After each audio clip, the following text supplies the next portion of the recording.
Welcome to The Whole View. I'm Stacy Toth of Real Everything. I'm here each week to dive deeper into how we can find happiness and health inside and out through self-love, body positivity, and discovering new ways to be our best selves. Before we get started, a reminder, this podcast is for general educational purposes and is not intended to diagnose, advise, or treat any physical or mental illness, and we always recommend that you see a licensed health professional accordingly. This week, we welcome Phyllis Greenberger, MSW, a Senior Vice President of Science and Health Policy for Healthy Women. She is the former president and CEO of the Society for Women's Health Research, a national nonprofit organization widely recognized as the thought leader in women's health research. And in 2016, Phyllis was given the Trailblazer Award by the U.S. Department of Health and Human Services, and she was named the 2013 Woman of the Year by the National Association of Professional Women. In 2006, Women's Day magazine awarded Greenberger the Red Dress Award in recognition of her work in leading the way in the fight against heart disease in women. And in 2010, she was named one of 50 women who are changing the world. Very cool. It sounds pretty impressive. Yeah. She also received awards from the National Association of Women's Health, Ladies Home Journal, Trinity College of Washington, D.C., and received an award for public advocacy from the Clinical Research Forum. And today she's here to share some of that incredible research and advocacy work with us as it relates to women's health from her new book focused on getting the scientific and medical world to recognize that women are unique in medical research. That's right. You'd think that's pretty obvious, but evidently not. Right. So Phyllis's new book is called Sex Cells. It is a pun with the cells being CELLS, and the fight to overcome bias and discrimination in women's healthcare will be available in early April. But I got a preview, and I'm thrilled to discuss this topic with you today. Phyllis, welcome to The Whole View. Can you tell us a little bit about yourself, maybe something personal, since we got all of your professional accolades in there? Oh, I don't know what to say. Personally, I've got 3 grown sons. What else did I say? I like to paint. I actually do paint when I'm not busy working or on webinars and stuff. I've had one exhibit. I've sold some paintings, but I don't know where that's going. But it's been fun, and it's, as I think we know now, we're learning more about it, that painting and art and music are also good for loneliness and depression. And my husband passed away from Alzheimer's a few years ago, and so painting has really helped me distract from everyday life and more of a calming way to calm down. Thank you so much for sharing. I'm sorry for your loss and grateful that you can connect with our listeners about that, and also that you found something that is an outlet for you. It's a healing through art, and processing trauma and all that is something that we talk about on other show topics. So that's just an example of the different work that we're doing here. So yes, it's important. Yes. But your work and research and advocacy is rooted in the scientific awareness of women's bodies being genetically different, shocker, than men's bodies, and how the medical world was built for a very long time and still holds the bias of those roots in the masculine assumption, so to speak, on the research and all the work that's done in the field. And I have to say how incredibly well-timed I think the book is, because I hope you have a marketing team that is going to get Gen Z engaged on TikTok and all the things, because this really is a topic happening right now with the newer generation who are awakening to the fact that this is our current reality and that progress hasn't really come that far since the root of this. So I'm wondering if maybe you can lay a little bit of groundwork for us in terms of what exactly is this multifaceted bias and discrimination that women often face when seeking healthcare. Okay, well, that's a big question. So initially, there were reasons, some more valid than others, for women not being included in clinical trials. I wrote a blog during the COVID pandemic, basically saying that there were 2 good things that came out of the epidemic. One was education about clinical trials, which most people weren't aware of what they were, or they existed, or how to participate if they wanted. And also, there was starting to get some information about the fact that COVID was affecting men and women differently. Now, as far as I know, there hasn't been any analysis to find out why and to find out whether certain medications would work differently in men or women, or whether vaccines needed to be different. But at least there was a recognition that there was a difference. So when clinical trials were first begun, of course, many hundreds of years ago, mostly it was done male scientists basically experimenting on themselves. And then as some clinical trials developed, they were in penal institutions or the military, in which case there were no women involved. And also there was 1,000-year-old discrepancy about women's bodies. And that's a whole other chapter in the book about how women were just basically seen as their uterus and everything revolved around their uterus. But the bottom line is, I think that there was just never recognition that men and women were different except for their reproductive organs. And so if you could test drugs or devices or whatever on a man, you could just extrapolate that to a woman, and that was it. And it wasn't until actually I and my organization at the time got involved. And also it was just one thing led to another. We didn't start out thinking that you would have to look really at the biological level, at sex and at cells and animals, which ultimately we realized we had to. It was more a recognition that women's health issues weren't really being looked at. One of the initial founder of the society was an OBGYN, and she was at the NIH, the Institute for Maternal and Child Health, and realized that all the focus was on maternal health and children, and there was no focus on women's health conditions like endometriosis and fibroids, conditions that so many women suffer from for so many years. And so that led to our looking at women's health actually in general. And then what happened, which was interesting, at the time there was a caucus on women's health on the Hill, which no longer exists.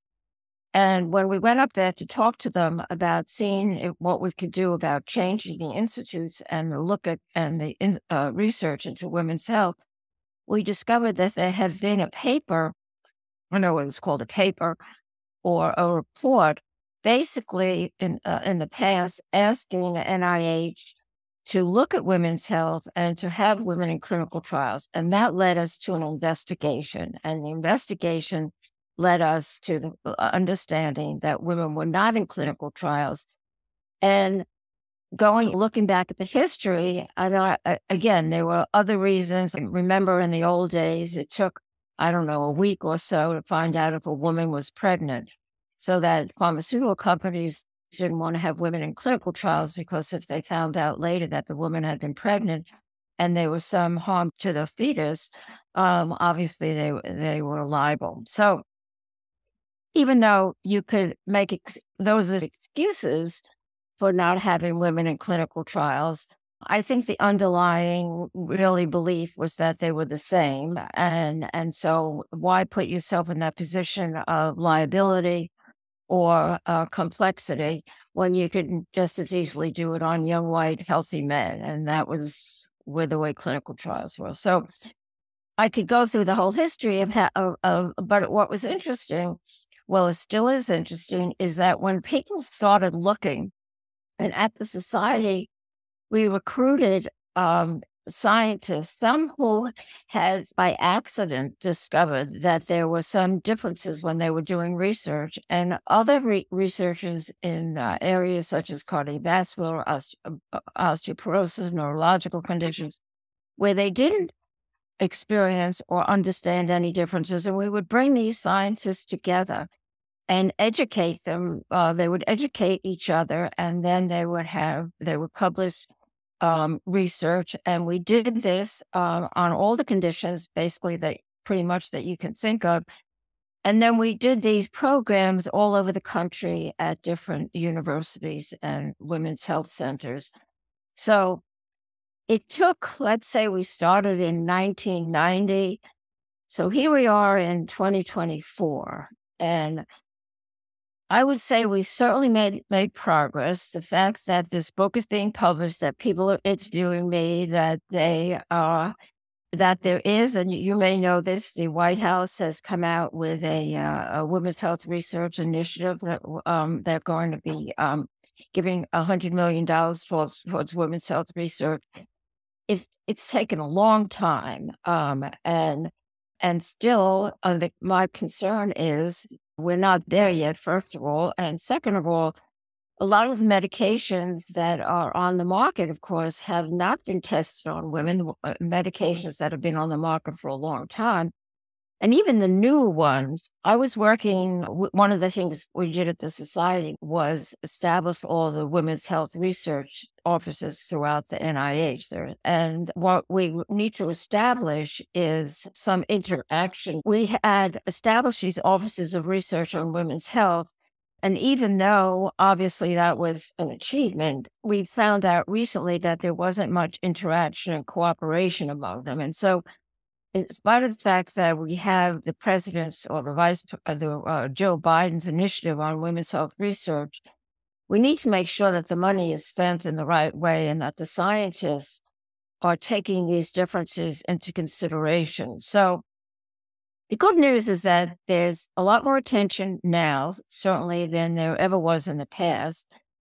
The bad news is that we still have a long way to go. And then it's going to be interesting to see how AI works and these new developments in technology in terms of the sex differences. And then, of course, it's a little bit more, it's a lot more complicated now. You've got a lot of intermarriages, like Asian, white, black, white. And so there are disparities in terms of ethnic differences, minority differences as well. So it is going to get more complicated in terms of doing these clinical trials, but they have to be done, and there has to be recognition not only to include women in clinical trials, but to analyze the differences. It's not enough to just say, well, it worked in part of the population and it didn't work in the other. You need to understand why and what does that mean? Does that mean a medication should be different? The diagnosis, the symptoms are different. The treatment is different. What does that mean? So there's a lot more to do, obviously. I definitely want to get into some of the history, but first, I think like some of the pop cultural references happening in today came up for me when you were talking, and I was thinking about a popular show on television right now is Love is Blind. And there was a couple on that show who they're a new couple, they're just getting together, starting to live together, and they're debating who should go on what sort of birth control. And the woman is avoiding hormonal birth control for her health, and the man is not confident in just having like a prophylactic in terms of it being sufficient enough. And so she suggests to him that he get a vasectomy because it's reversible and would solve the problem. And he's super cavalier and confident about that path. He's like, oh, yeah, that's great. I'll take care of it. And unsurprisingly, he comes back on camera in an interview and he's very worried. And he's like, oh, once I looked into it, this is a big effect on the body and all these kinds of things. And it just struck me so vividly how quickly society is to put burdens on women, put the expectation on women, not just with birth control or pregnancy, but in all sorts of different ways, without the understanding of like, okay, well, if we ask the opposite sex to do the same thing, then it suddenly becomes, well, I wouldn't want to do harm to my body. And there was another video that I saw this week that was very similar, where a popular doctor online, Dr. Karan Rajan, where he mentions that the research of the oral contraceptive pill was based on male bodies and male hormones. And he also said that women are diagnosed later than men with more than 700 diseases, that like they could have the same disease, but women aren't heard and are diagnosed later.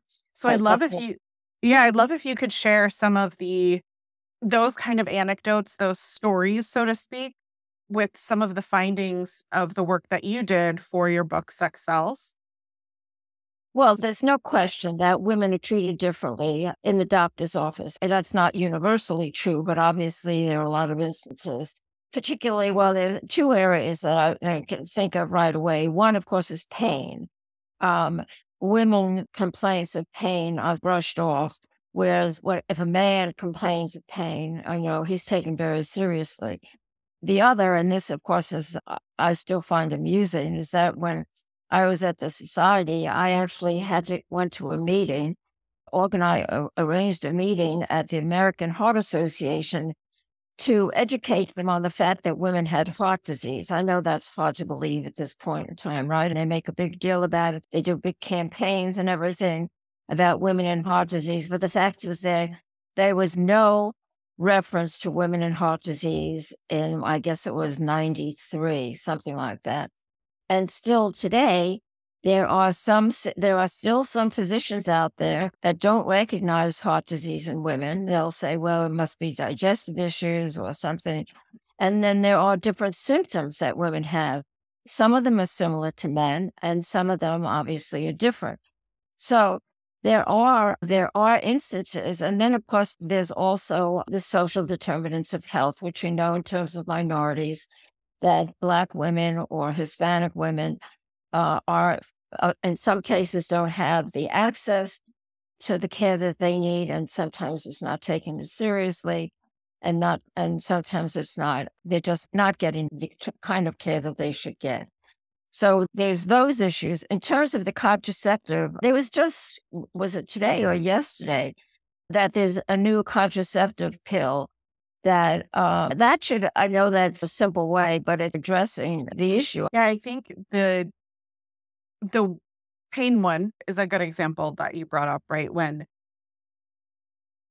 it is discussed among medical professionals, there is absolutely an inequity and a bias with women, and especially women of color, are not heard or not listened to about what they're actually experiencing. And again, in that same video that I was watching, he went into the detail of pain management, in fact. And he said, like, we don't know if it's because estrogen changes pain receptors. And he was like poking fun at the fact that we don't know because no research has been done, right? Like, it's interesting that we're in this day and age and we don't know the answer.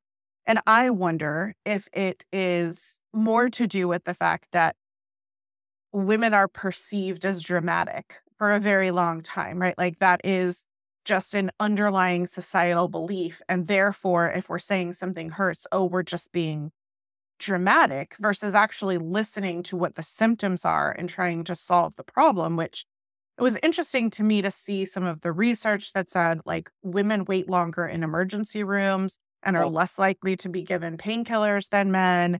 Like, there's a lot of actual statistics and research showing that women are maltreated from this bias. Right. Yeah. Well, there's an interesting article, I don't have it in front of me, but not too long ago, about the fact that concussions are the symptoms of concussions, and also the severity is different in men and women, obviously because of their brain structure. But in my book, I quote Dr. Cahill, a neurologist, and it was, oh my God, he was doing research on the brain and discovered that men's and women's brains were different. Well, again, we knew that men and women's brains are different. That was a big surprise. But the fact that they're anatomically different. And so, yeah, what we don't know, one of the things that happened when we finally got the NIH to agree to have women in clinical trials, there was a loophole in the legislation that basically said, I don't know, legislation or whatever they put out, that scientists had to include women in clinical trials unless there was a justification not to. So basically what happened is that the researchers said, well, we never saw any difference before, so why should it be a difference now? And so they used that as a loophole. Well, of course they never saw any difference before because they never looked for any difference before. So, and that's still going on. And it took a number of years after that, working with Congress, to get the NIH to start looking at the biological basis, cells in animals. And that's still an issue. Apparently, female mammals are more expensive than males. And also, as we know, females have menstrual cycles and different hormones. And so that makes research more complicated. So those aren't justifications for not including female cells in animals, but they're the excuses and the reasons, I believe, and also I think just frankly, not just lack of knowledge that there can be differences. And so there's still a lot of barriers out there. Now, as I mentioned earlier, the AI obviously is going to make a lot of changes, and then there's a lot of focus on personalized medicine.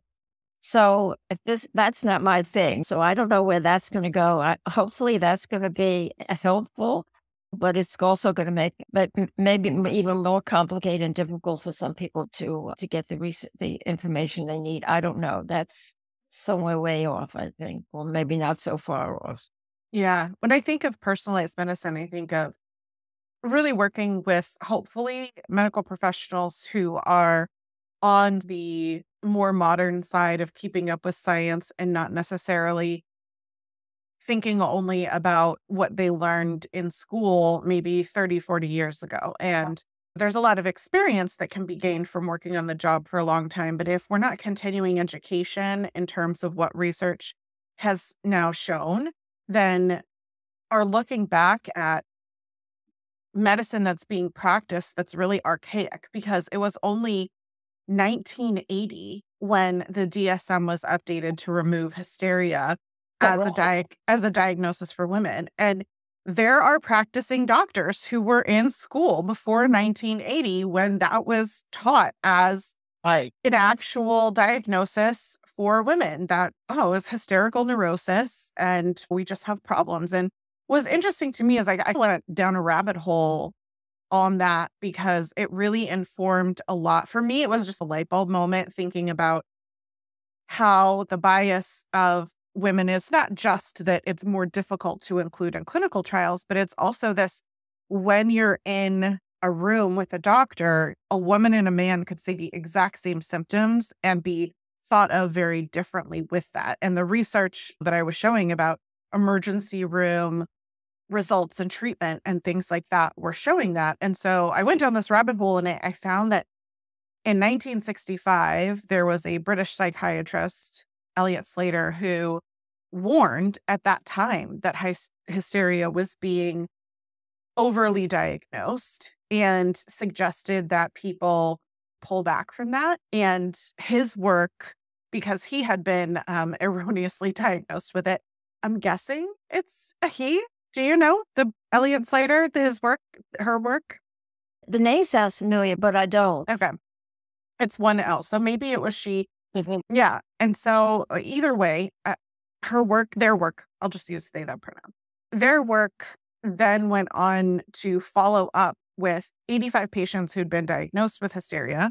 And this work was done in the National Hospital in London in the 50s. And so at this time in 65, when Elliot Slater said, hey guys, we're overdiagnosing, it's because they went back and checked on all those people, and 60% of them that had received the diagnosis over a decade earlier had been found to have an organic neurological disease, not hysteria, something like brain tumors or epilepsy. Right. And a dozen of them had died because they had been diagnosed with hysteria instead of with the actual problem that they had. And so I guess for me, I started going down this rabbit hole of research and thinking this is absolutely one of the reasons for implicit bias. This is why women are perceived as more dramatic, because this is how it's been for so long, but also not that long ago.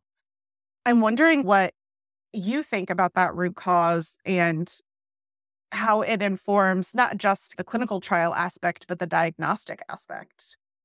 Well, it's interesting and ironic, but I first got interested in sex differences, although I didn't call it sex differences. My first job, or my second job, not my first job, I was at the American Psychiatric Association. And I went back to work after I was married and had 3 children. So I was older than most of the staff. And I ended up getting very friendly with the women psychiatrists. And they would complain about the fact that women, as we know then and now, that women suffer from anxiety and depression more than men. Yet the clinical trials were not with women. Also, they complained about the fact that they weren't getting tenure and they weren't getting published, all the things, because actually there's still bias about women scientists and women doctors, especially women scientists. And that's when I first learned about it. But what's interesting also is that until Prozac, which was the first medication that came out for depression, no one really thought of mental illness as an illness. It was basically all in your head, or you were just upset about something. I remember particularly that was during the Reagan administration, and someone asked Nancy Reagan about depression, and she said, "Oh, when I'm depressed, I just take a bubble bath." And it was just sloughed off. So as a hysteria was the diagnosis for everything that any woman complained about. And it wasn't until well, you quoted 1960s, but as the APA, as I said, I worked there. I wasn't there in the 80s, but I worked there. Actually took hysteria off in terms of a definition of mental illness. So there's been this discrimination against women, mental issues, well, in general, since the beginning of time. And one of the things I've said to people, it used to be, I guess, in the old days, well, 2 things. You'd want to go to a doctor who was older because you figured that doctor had more experience. Now I think you should go to a doctor who's younger, who hopefully has gotten a little bit more insight and education about what's going on today. That you need the other thing that's important, and again, I don't know how universal this is. I gave a presentation at Mayo. This was several years ago about curriculums. And there wasn't at the time, sex differences in the curriculum at medical schools. So if you were taking a course on osteoporosis, for example, there was no mention of the fact that women's anatomies was different. In fact, I was on a device board of CEOs of device companies, all men. I was the only woman on the board. And at the time, artificial hips and knees were based on the male anatomy. Now, think about that. As if women's hips are the same as men's hips. I mean, so it wasn't just therapeutics. It wasn't just diagnosis. It was everything from your medicines to your artificial hips. Everything was based on the male body. I cannot imagine having a male hip. Yes. Well, also I'm thinking of like all bodies are so different. Like, yeah, one of the things that you mentioned was a higher diagnosis of depression and anxiety. And I think might be a catch-22 based on a lot of the research that I'm reading, because women are more likely to receive anti-anxiety medications and antidepressant medications than men for the same complaints coming into a hospital, right? And it's more often that they're written off as psychiatric patients. So while there is a belief that women are more likely to experience depression and anxiety, I wonder how much of that is simply because men also are taught toxic masculinity to hide their emotions, to not talk about their feelings. And so maybe they're not talking about anxiety or depression, and women are more likely to be perceived that way. And so one of the statistics that stood out to me when I was looking at all of this was that 30 to 50% of women diagnosed with depression were misdiagnosed. And it's ironic because misdiagnosis of physical conditions may then induce depressive reactions in patients, right? Like if you're misdiagnosed with something and you're told, no, that's not real, then it's going to create more emotional and mental as well as the physical ailments that one was experiencing. So it just all feels like it's feeding into this misdiagnosis of depression or anxiety, which all stems back to this label of hysteria and dramatics and all these sort of things. And as the mother of three, I have three biological children and one non-binary child. And I'm thinking of like how all the time I have to encourage them to share freely about their emotions, to use their words. It's okay to feel sad. It's okay to feel these things. And societally, it's just not accepted. And it creates this, sadly, it creates this cultural divide, but it also creates this medical discrimination and bias. Well, it's always been thought, and maybe I just been convinced that women do suffer more from anxiety and depression. Although looking at the world now, and certainly the United States, and the numbers of people, men and women, teenagers, in a lot of cases, teenage boys and drug addiction. There's a lot of mental health issues. Um, One of the things that I think it would be interesting, and I hope someone's looking at this, is to see whether these antidepressants and antipsychotics and all these other conditions, do they work differently in men and women? I don't know that I haven't seen any information on that. And of course, a lot of these therapies have been out there for a while. So I don't know. That's another thing. There was conference a number of years ago that I went to on addiction, both nicotine and drug addiction, and there were sex differences. So there again, so the first step obviously is acknowledging that there are sex differences, but the next thing obviously is to educate the physicians and the health educators and everybody that's in the healthcare field about the fact that there are differences, and then to figure out if the medications or the treatments that are being used should be different, considering it based on those differences. So that's it gets more and more complicated. So I don't think anybody knows the answer. Why do women suffer from depression more? Is it biological? Is it societal? Is it just because they're diagnosed that way? No. All of the above, perhaps. Yeah, I think too, as you're talking about this clinical trials of medication, I want to make sure listeners like fully understand what you mean by that, which is that drugs that were put on the market 50 years ago. So, for example, I mentioned the birth control earlier, met an entirely different set of standards than for medication that's put on the market today. And they were never re-put through the process, even though they continue to be used by people. And that was a really surprising fact for me and eye-opening when I was looking into all of this. Like, wait a minute, you're telling me the birth control that so many women in this country are taking has never actually been put through a clinical trial to see what some of the short and long-term implications for changing hormones would have on the body over time. Like, we hear things like increased risk of cancer, but none of that has to do with like clinical trials that were actually done on the drugs themselves. And so when we're thinking about a medication and a doctor says something like, oh, it's been on the market for a very long time, that means that it's safe. My question to doctors going forward is going to be, has that been tested under current standards? Right? Because it was shocking to me to consider like, oh my gosh, there are things on the market that have not been put through the standards that we now societally assume are held to what we're putting into our bodies. Well, I know in the book I talk about some of the catastrophes that occurred on the Dalcone Shield and thalidomide, and these were drugs that were vices that were for women.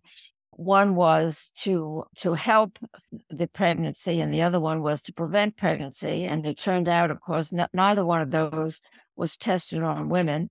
Turned out to have disastrous results. And because of that, there was a law was passed to prohibit women from being in clinical trials. So the interesting thing about that is if they had been in clinical trials initially, they would have seen that there were negative effects and they wouldn't have been put on the market. So I don't know. I can't answer that question. I would hope that drugs that have been on the market for such a long time have at this point either been replaced by better drugs, more effective drugs. And so I would think that hopefully the drugs that were not at those high standards didn't have the clinical trials that were necessary, and the results are no longer on the market. But obviously, can't say that's true. What I would think that a lot of drugs are, there's been new versions. And of course, there's a lot of and the biosimilars and biologics. There's a lot of things that have changed over the years. I think we'd be remiss if we didn't also have a discussion on how much worse it is for women of size and women of color. Can you talk a little bit about the further discrimination in medical treatment when we're considering something other than a white, small bodied female versus not, and how some of that bias and discrimination has negative health outcomes? Well, that was not really the focus of what I looked at in the book. Is really just the fact that minorities, obviously, and we've discussed this, are treated differently. One of the biggest issues with minorities and people of color is that in many cases they don't have the access to the right health care. A lot of healthcare now, which is a good thing, is through technology. And if you don't have broadband and you don't have access to technology, then that's what leaves you out. We know maternal death and deaths from pregnancy is much higher in Black women and minority women than it is in white women. I think that probably has to do with the lack of care, prenatal care, and a lack of access to care. So I do think there are some differences. There are actual differences in terms of Black women in breast cancer. I think they're more susceptible to metastatic breast cancer. I know there are differences in Hispanic women in terms of certain conditions. So there are some biological conditions that need to be understood by their physicians. But I think to a large extent, it's the social, as what is called the social determinants of health, where minority women and maybe minority men are not treated equally and not as seriously as white. When you were talking about the women of color specifically and the social determinants of health, lack of access to adequate health care, one of the other things I want to point out is that it's not just lack of access, it's also bias and discrimination of actually getting access. There are a lot of cases recently that fortunately have been making the news and hopefully making a difference with those really sad stories of women who, for example, post birth were experiencing pain, expressed that, weren't taken seriously, and then hemorrhaged to death. And different scenarios and stories like that are heartbreaking because the women were in the hospital and they weren't given the same level of care as someone else who might have communicated the same thing. So as much as I wholeheartedly agree that there is a lot of information, and we've shared on the podcast before about social determinants of health, I think it's also, when I consider the bias of both medical professionals towards women and then also people of color, that compounds on Black women, Hispanic women, women of color who are then getting it from both sides, unfortunately. And some of the statistics that I found when I was looking at things like, after actually seeking treatment and being told repeatedly that it was something else before finally getting the right treatment, causes an increase of something like 40 to 80,000 diagnostic error deaths alone per year, right? Where someone is expressing perhaps they're feeling respiratory or whatever, and someone is saying, oh, well, you should just lose weight, you're in a larger body, when in fact they had lung cancer. Yeah. Different things like that, where the medical community is treating what they see and not the actual symptoms because of bias, because of discrimination. No, I think that's true. And I also think, I don't know that this for a fact, but I would think that minority women are less aggressive in terms of talking back and questioning what their doctors are saying. And you need to do that. And if you're not taken seriously, people ask me this question. It's a hard one to answer. Yeah, how do you know that the doctor, when he says, "Oh, don't worry, it's just a gastrointestinal thing," and you know that it's a lot worse than that? Where do you go? What do? You have to find another doctor. And also, doctors are hard to find these days. And of course, what's going on in terms of the GYNs leaving a lot of states because of the legislation is our health system. The thing is, needs a lot to be desired there. It's very sporadic and very unfair, and really, I don't know, just the deeper you get in it, as you obviously have, you realize how many issues there are, how many problems there are. And I don't know, I'm hoping, I mentioned this obviously earlier, maybe technology, maybe looking at things different ways of treating, maybe that'll have a better effect on all people. But still, there's a lot of disparities and a lot of issues, starting from the basic science and research to treatment and health coverage. It's not good.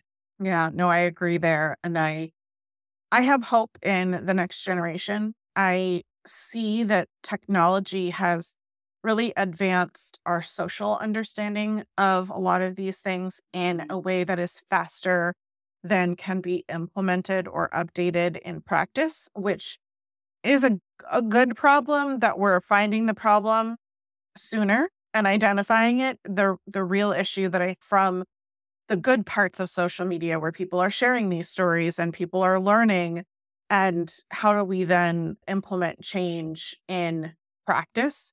And that's something that is causing a lot of problems, as you mentioned, in our system, not just healthcare, but in a lot of different areas for sure. Right. So, And I will say the good thing, although I'm not a fan of social media, I'm too old for all this stuff, and I think it's out of control. But I do think it's been helpful for women who've been misdiagnosed or undiagnosed, sharing stories, and in many cases, they've discovered that they really have a condition, and they're able to go out and seek more help.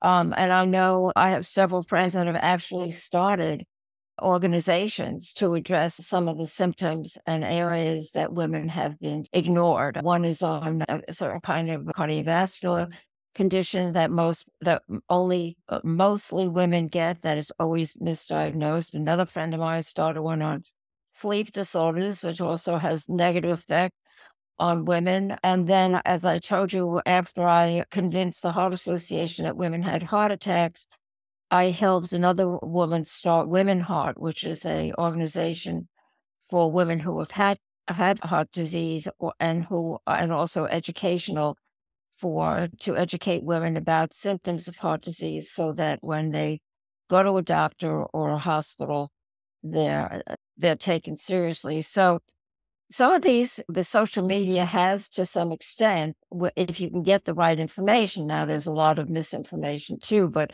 some of these support groups have been helpful in helping women understand their conditions and seek better care. agreed. I would love to know what signs, when you are seeking that care, that women could look for that help them have assurance that they are receiving fair medical treatment, right? Like, what if, for example, some of the articles that I was looking at was like, bring your spouse if you are telling a doctor Right. that, you're experiencing pain and you have a male partner or brother or somebody, like, bring that person in for validation. And I'm like, red flags going off. Like, no, you need to find a different doctor. I don't need to bring in a male to validate my voice to have it be heard. But I'm wondering if there are other things that women could look for to give them that validation that they're receiving adequate medical treatment. Well, one of the things that I do, again, I don't rely on social media or on the internet that much, but you can Google symptoms. And I'm actually very friendly with the publisher of WebMD. And there are you have to find valid places of valid information. And I think WebMD is one of them, but also some of the hospitals like Mayo or Cleveland Clinic. You can Google if you have certain symptoms. Now, again, does everybody have access to smartphones? I think, certainly more so than maybe computers, but definitely smartphones, I think. You can Google almost, and I do it, and I put down the symptoms, and then I call my doctor and tell them the symptoms I have. So I do think that is something that is helpful. And I've read about taking your husband. I do think sometimes it's not a bad idea to have someone with you, depending upon the situation, because especially if it's going to be a negative diagnosis, your mind might go blank and you need someone else there to listen to what's being said. And the other thing is going with a parent, an older parent. I don't think it's a bad idea if it's possible. I wouldn't do it just because you're not taken seriously. I would do it because it's maybe helpful in terms of what your symptoms are and what you need to address them. So I think it's not necessarily something that you shouldn't do. It just depends. You shouldn't have to do it just because you're not being taken seriously. You should do it for other reasons. What would you tell a listener who is listening today and wants to walk away with some actionable step that they can take to implement into their lives? Most of the listeners are women, but there's also men who are listening for their wife or for their daughters, right? Like, what would you tell someone who is feeling perhaps overwhelmed and frustrated hearing all of this and wants to walk away with something they can do? Well, there are a couple of things. First of all, there are clinical trials, and clinical trials include both healthy people as well as people who are suffering from a condition. If, let's say, you have a lot of people in your family have had Alzheimer's or have had cancer or something, you may want to be part of a clinical trial just to help advance the research in that area. And I found with my husband who had Alzheimer's, that I had him in a clinical trial, and his care was, I think, so much better than it would have been if he hadn't been in the clinical trial. So that's another option. The other is what I said, just to reiterate, there are some good links on the web, whether it's the Cleveland Clinic or WebMD, where you can put in your symptoms and get information. There are support groups, obviously, for women with breast cancer, women with cardiovascular disease, women heart, as I mentioned, so women with heart conditions. And then, of course, there's several a number of breast cancer organizations. Also, I would highlight the organization that I'm with now is Healthy Women.